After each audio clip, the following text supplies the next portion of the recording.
ఓం మహాగణాధిపతయే నమః. ఓం గురుభ్యో నమః. ఓం శ్రీమాత్రే నమః.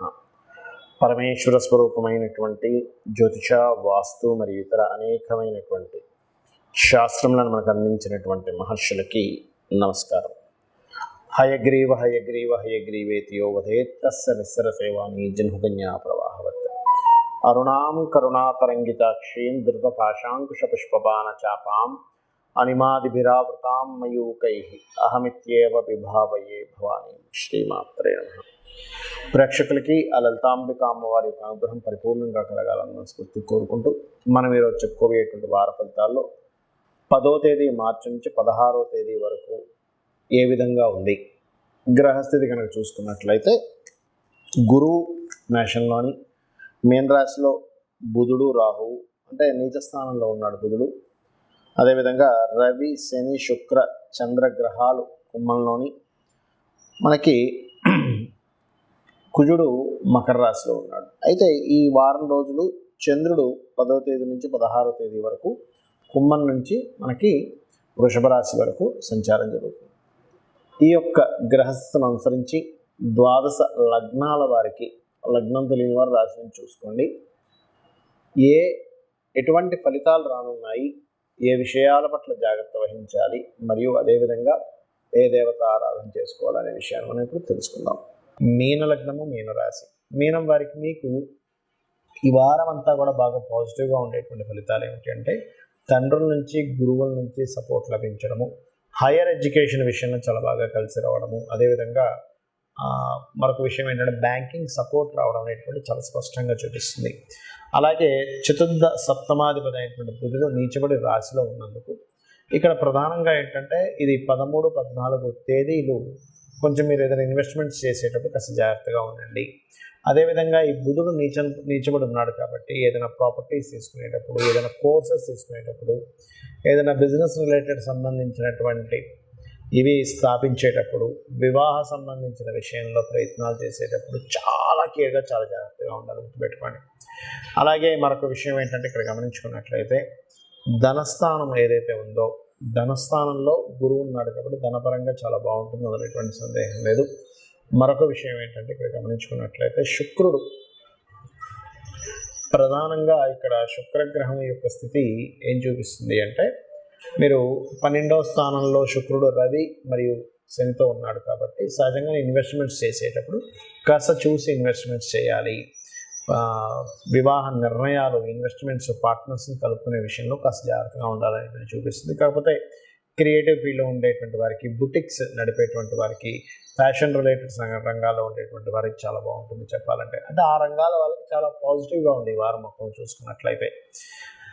అదేవిధంగా కాస్త తండ్రి గారితో తెలియని, సహజంగా మీన లగ్నంలో జన్మించిన వారికి ఏంటంటే తండ్రితో కొంత మిస్అండర్స్టాండింగ్స్ కావచ్చు, కొంత అంటే మీన లగ్నంలో జన్మించారంటే తండ్రితో సంథింగ్ కర్మ ఉంటుంది. అంటే తండ్రికి మీరు చేయాల్సింది కానీ తండ్రి నుంచి పొందాల్సింది కానీ, ఆ యొక్క విషయంలో తండ్రికి కారకుడైనటువంటి రవి 12వ స్థానంలో శని భగవానుడితో కలిసి ఉంటూ, దాని తర్వాత ఆ 12వ స్థానంలో ఉండేటువంటి బుధుడు 16వ తేదీ నుంచి 15వ తేదీ నుంచి మనకి రాశిలోకి రావడం అనేటువంటిది ఏంటంటే కొంచెం తండ్రి గారి ఆరోగ్య విషయంలో కావచ్చు, తండ్రితో ఉండేటువంటి కమ్యూనికేషన్స్ విషయంలో కావచ్చు కొంచెం చూసుకోవాలనేటువంటి చూపిస్తుంది.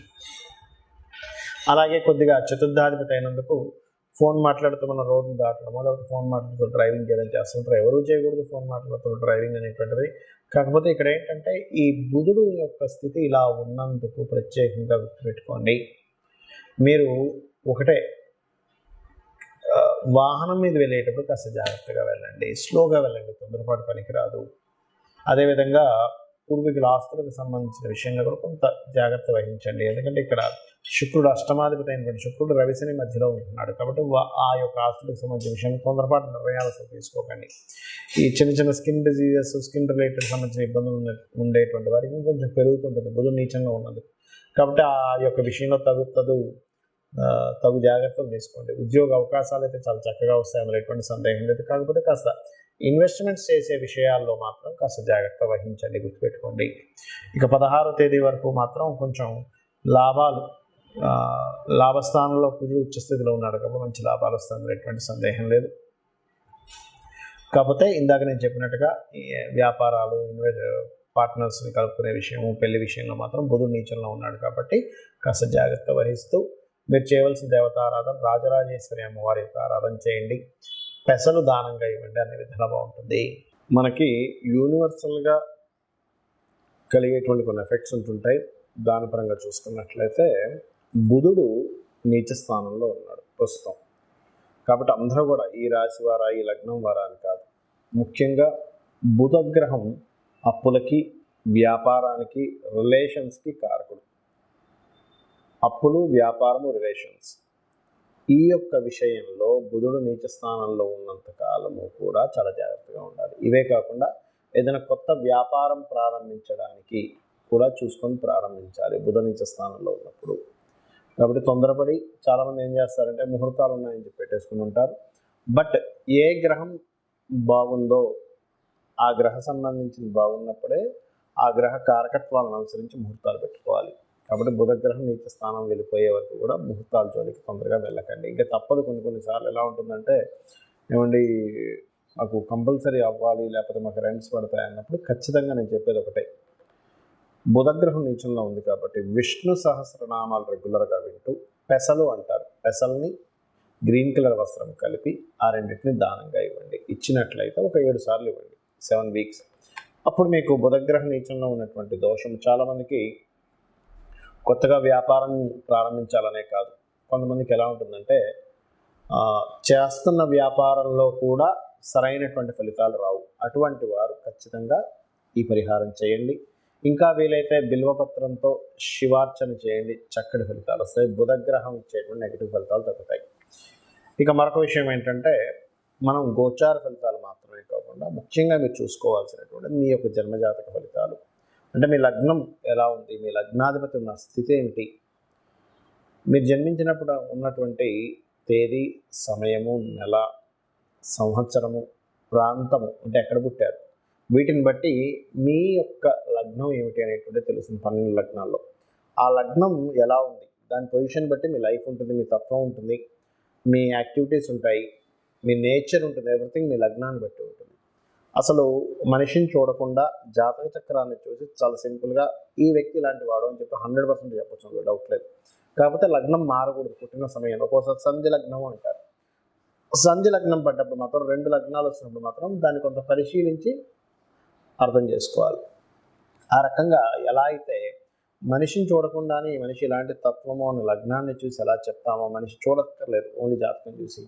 అదేవిధంగా అతని జీవితంలో ధనయోగాలు ఎంత బలంగా ఉన్నాయో అతని ధనాధిపతిని చూసి, అతని యొక్క 3వ స్థానాన్ని చూసి, అతనికి సిబ్లింగ్స్కి ఉండేటువంటి రిలేషన్స్ ఎలా ఉన్నాయి, సిబ్లింగ్స్ ఎలా ఉంటుంది అసలు అనేటువంటిది, మరియు చతుర్థ భావం బట్టి ఇతను ఎప్పుడు ప్రాపర్టీస్ కొనుక్కుంటే బాగుంటుంది, ఎటువంటి ప్రాపర్టీ కొనుక్కుంటే బాగుంటుంది, ప్రాపర్టీ మీద ఇన్వెస్ట్మెంట్ చేసేటువంటి సమయం అసలు ఎప్పుడు రైట్ టైం, ఎటువంటి ఎడ్యుకేషన్ చదివితే మంచిది, అదేవిధంగా సంతాన అభివృద్ధి, ఏం చేస్తే సంతాన అభివృద్ధి ఉంటుందో. కొంతమందికి సంతానం ఉండదు, అంటే ఎందుకు ఉండట్లేదు, బికాజ్ ఆఫ్ 5th హౌస్ పాడవుతుంది. అదేవిధంగా కొంతమంది రుణ రోగ శత్రువులతో నిత్యం బాధపడుతూ ఉంటారు. ఆ రుణాన్ని, రోగాన్ని, శత్రుత్వాన్ని ఇచ్చేటువంటి గ్రహ సంయోగం ఏముంది అతని జాతకంలో, దానికి సంబంధించిన దానము, మంత్రము ఏం చేసుకోవాలి.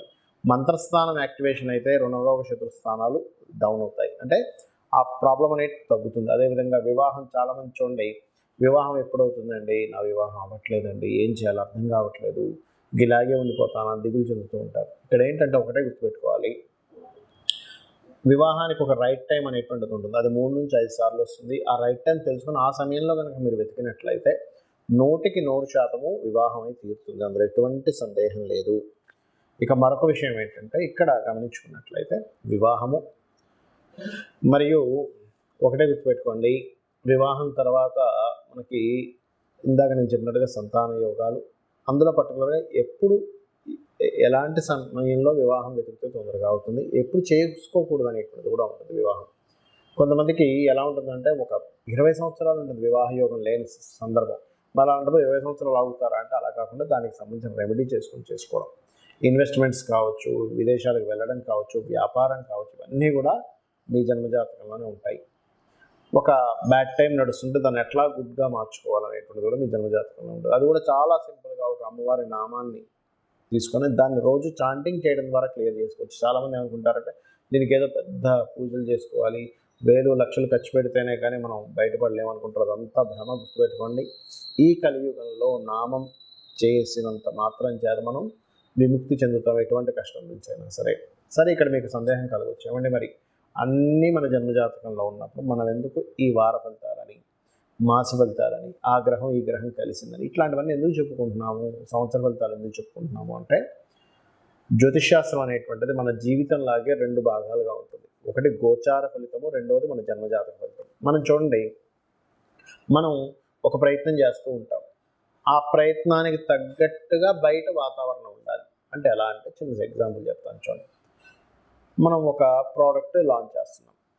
ఉదాహరణకి స్కూల్ బ్యాగ్స్ అమ్ముదాం అనుకున్నాడు ఒక వ్యక్తి. కొత్త వెరైటీగా స్కూల్ బ్యాగ్స్ తయారు చేశాడు. This is the right time. ఎందుకు అంటే, నెక్స్ట్ స్కూల్స్ ఎండాకాలం సెలవులు వస్తాయి, దాని తర్వాత అవుతుంది. అలా కాకుండా మీరు కనుక జూన్ తర్వాత, అంటే స్కూల్స్ అన్నీ స్టార్ట్ అయిపోయి ఒక 2 నెలల తర్వాత మీరు స్కూల్ బ్యాగ్స్ అమ్ముతాంటే ఎవడు కొనుక్కోడు. ఎందుకు? అది ఆల్రెడీ కొనేసుకున్నారు, జనాలు తీసేసుకున్నారు. అది రైట్ టైం కాదు. అంటే బయట ఉండే మార్కెట్ని ఎప్పుడు ఏది అమ్మాలి, ఎప్పుడు ఏది సేల్ చేయాలి, ఎటువంటి మార్కెట్లో ఎటువంటి వాటికి డిమాండ్ ఉందని ఎలా తెలుసుకొని మనిషి వెళ్తాడో, అదేవిధంగా ఒక దగ్గరికి వెళ్ళాలంటే ఇంత సమయం పడుతుంది, కానీ ఇప్పుడున్న టైం పరంగా ట్రాఫిక్ జామ్ ఎక్కువ ఉంటుంది కాబట్టి వెళ్ళడం కష్టం అని ఎలా డిసైడ్ చేసుకుంటాడో, హాఫ్ అన్ అవర్లో వెళ్ళాల్సింది 1.5 అవర్ 1 అవర్ పట్టొచ్చని ఎలా క్యాలిక్యులేట్ చేస్తాడో, అంటే ఇతని ప్రయత్నం బయట ఉండే వాతావరణం. సేమ్ టైం గోచారం కూడా అంతే. అంటే ఇప్పుడున్న గోచారం ఎంతవరకు మీకు సహకరిస్తుంది, మీ యొక్క జన్మజాతకంలో మీరు చేసే ప్రయత్నం, మీరు రెగ్యులర్గా చేసే ప్రయత్నానికి ఏ రెమెడీ చేసుకోవాలి, దిస్ ఈజ్ ది టాపిక్ అనమాట. అంటే ఏంటి, ఇది క్యాలిక్యులేషన్, పర్ఫెక్ట్ క్యాలిక్యులేషన్. సో ఇది తెలుసుకొని మీరు ఆ అమ్మవారి యొక్క అనుగ్రహాన్ని పరిపూర్ణంగా పొందాలని మనస్ఫూర్తిగా కోరుకుంటూ, శ్రీమాత్రే నమః.